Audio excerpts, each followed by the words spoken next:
Good morning po, Attorney M. Nina from Hato. Just to clarify, as party litigants of the case, hindi nyo nakita yung motion, yung content of the motions for interim release. Di ba it should be your right to have the copy? Of the unredacted copy. Technically, ito pa nga yung issue namin, may technicalities. So, victim's application is open until August 3, 2025. Only after that, parang dun ka makukonsider na party. O parang ganon, victim of the case. Kaya, meron kaming representative, yung Office of the Public Counsel for Victims, siya yata nakita niya. Dama ko nung nag-uusap kami, sabi mo naman, hindi niya pwedeng sabihin because of security considerations. Hindi din po ito simpleng security considerations lang nung witnesses, nung victims, consideration for the suspect, Duterte, his family, and so forth. Kaya yung redactions, hindi namin ipinipilit na alamin. Although, syempre, magandang alam namin yung kondisyones kasi posibleng it's for our own good. Kumbaga, hindi naman kami ang mag-ensure na sisipot siya sa hearing. So, hindi din namin nakikita or hindi din namin ipipilit na makita namin kasi posibleng may security considerations talaga.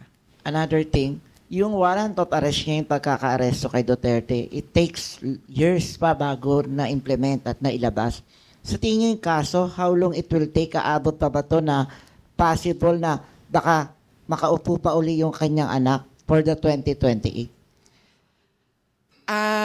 Yung warrant of arrest niya issued ng March 7, na-implement ng 11. Sa takbo ng ICC, medyo mabilis na ito dahil nagsimula yung parang preliminary examination, February 2018. Sabi nung iba, bilis nyo, yung Palestine situation, isang dekada na nagpe-preliminary examination. Tingin namin, case-to-case basis. Iba ang sitwasyon ng bawat circumstansya, pero ang average period ng mga kaso ay 8 to 9 years. Kasama yung mga naunang kaso na matagal talaga, umaabot ng 10 years. May recent cases, 3 years na resolve na.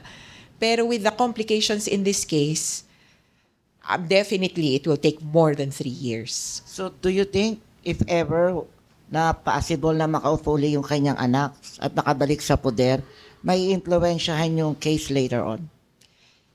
I would not like to concede the presidency of Sara Duterte because that's too far off. Many things could happen.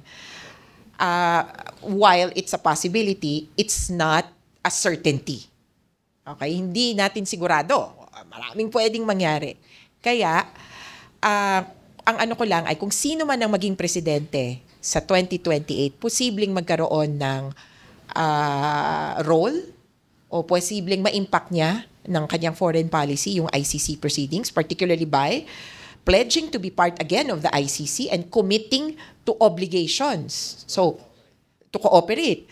Second, katulad ni Marcos, parang ganun ang nangyayari. Hindi member, pero cooperating. Pwedeng ganon. Pwede ring many shades of cooperation. Kaya, kahit na sinong presidente, meron talagang impact sa ICC proceedings. Good morning po, Ms. Marlene Bridgestock. Ask ko lang po, paano po tinatanggap ng ICC ang argumento sa kabila ng malaki pa rin ang political matter ng mga Duterte? Ito po kaya ay daan para sa kanyang pansamantalang hindi makalaya?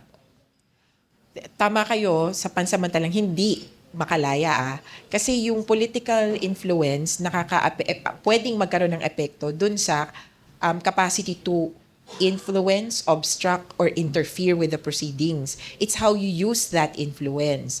At ngayon, dahil sa kasaysayan ni Duterte, merong sinasabi yung prosecutor na negative. Hindi siya dapat payagan dahil yung ginawa niya noon using this political influence is to obstruct and hinder and interfere with proceedings or investigations into his criminal acts or liability. Kaya hindi ito palakasan, ang ICC ay korte at batay lang sila sa Rome Statute Of course, may consideration sa politics, pero in relation to the law. Thank you so much. Okay, one last question for today. Morning po, J. Mark po from Radyo Pilipinas. Ma'am, nabanggit nyo kanina na kung parang opinion nyo na kung kayong tatanungin, mas magandang bumalik ang Pilipinas sa Rome Statute. Klaruhin ko lang po yung pagitan nung miyembro pa ang Pilipinas at ngayong bumitaw na ang Pilipinas at kung babalik ulit siya, anong mangyayari dun sa pagitan na yun? Ang klaro, so pwede natin i-consider yung parang membership in the ICC as parang two parts. One ay jurisdiction and exercise of jurisdiction. Sa panahon na miyembro tayo, pwedeng magkaso sa ICC dun sa mga krimen na covered niya. Crimes against humanity, crimes of aggression, genocide, war crimes. Kung hindi tayo miyembro or hindi saklaw niyan, hindi papasok. Kaya, example, yung mga di umano patayan na related pa rin sa war on drugs or yung DDS killings sa Davao noong 1980s, di ba? Hanggang early 1990s. Merong nangyari dyan. Hindi naging saklaw o hindi papasok sa ICC investigation dahil hindi tayo miyembro ng ICC pa. 2011 lang yung nag-start, kaya may ganong cut-off.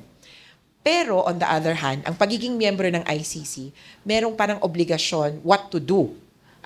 Labas dun sa kasuhan, as a member state, actually isang una ay to follow orders of the court, including warrants of arrest, including orders to, kunyari, protect witnesses or cooperate with investigations. Kaya yung portion na yon, at the time that we are a member, kakagat. Kaya for example, 2028, miyembro tayo ng ICC, automatic pasok ang obligations to cooperate with the court. Kung may order, warrant of arrest, kailangan ipatupad ng Pilipinas. Pero in terms of cases, hindi na tayo pwedeng magsampa ng kaso for crimes against humanity, etc. that were committed between March 2019 and the time that we became a member again. So kung ngayon, may nangyaring krimen, kasamaan, na aabot sa kaso sa level ng crimes against humanity, hindi tayo makakadulog sa ICC. Kaya sabihin ko na, kunyari, sinabi ng ibang supporter ni Duterte, yun yung isa kong nirebat na, kasuhan nyo si BBM kasi may nangyayaring patayan pa rin naman. We agree. May nangyayaring patayan, pero kailangang aralin kung ano. Pero out na ang ICC bilang option kasi hindi na tayo member. Wala na silang jurisdiction at this point. Pero ang positive naman dyan, meron tayong local crimes.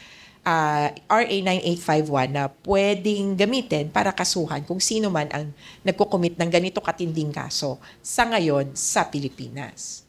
Pero positibo yung pagiging member din ng ICC para ipakita na committed tayo sa international legal order. Na pwede tayong dumulog sa international community kung may magiging problema ano pa man. Thank you po. Okay. Nako. Maraming salamat sa inyong pagdalo, Attorney Chrissy. Doon sa ating tanong ng aking producer dito, people power ba ang sagot sa pagpalaya kay Duterte? Nasagot nyo na. Wala pong impact yan dahil ayon nga kay Attorney Chrissy, walang audience impact pagdating sa mga kaso sa crimes against humanity. But at the same time, yung tanong ko na makatarungan ba? Tama bang bigyan ng interim release? I think doon sa ating mga listeners, it's not about being pro or anti-Duterte. I think you will look at it from the angle of justice. Kung ikaw ay talagang nagkaroon ng kasalanan, panagutan mo. Kasama yung pagkulong, although temporary, kasama mo yung ituloy yung proseso na husgahan ka. Guilty or not guilty. On the other side, you can say, well, mercy.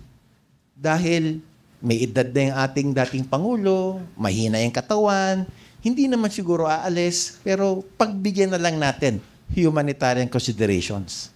So, justice and mercy. But what is more important, at least in this show, is we have this element of grace that somehow, whatever happens, there is that unmerited favor from our Almighty God na kailangan tanggapin na lang natin kung ano man magiging consequence because He knows what is best for us. So with that, thank you for... Pero may ano ko, Sige, go ahead. alam nyo, kami, hindi kami ultimately na parang sarado, dapat di makalaya yan. Kasi, alam nyo, kung payagan siya, contrary sa aming parang paninindigan, magagamit din po namin yan na parang precedent o dahilan para ipanawagan ng paglaya ng iba pa pong matatandang nakapiit dito sa Pilipinas. Marami po kaming kliyente. 83 years old, si Tatay Jerry. May 74 years old. Meron nga akong kliyente, may cancer, di nakalabas, namatay. Gagamitin po namin yan na batayan din dahil ito pala ang standard para sa international community. Sana sa Pilipinas din ma-implement. I think it can be done except that in this particular situation medyo mas mahirap dahil there are too many elements that will have to be considered and not just health considerations. So with that, Sunday lang po. Ikaw may palit ulo pa itong sinasabi ng ating producer. Anyway, magandang umaga po sa inyo lahat. Mabuhay ang Panginoon, mabuhay Pilipinas, mabuhay ang Pilipino. Maraming salamat po.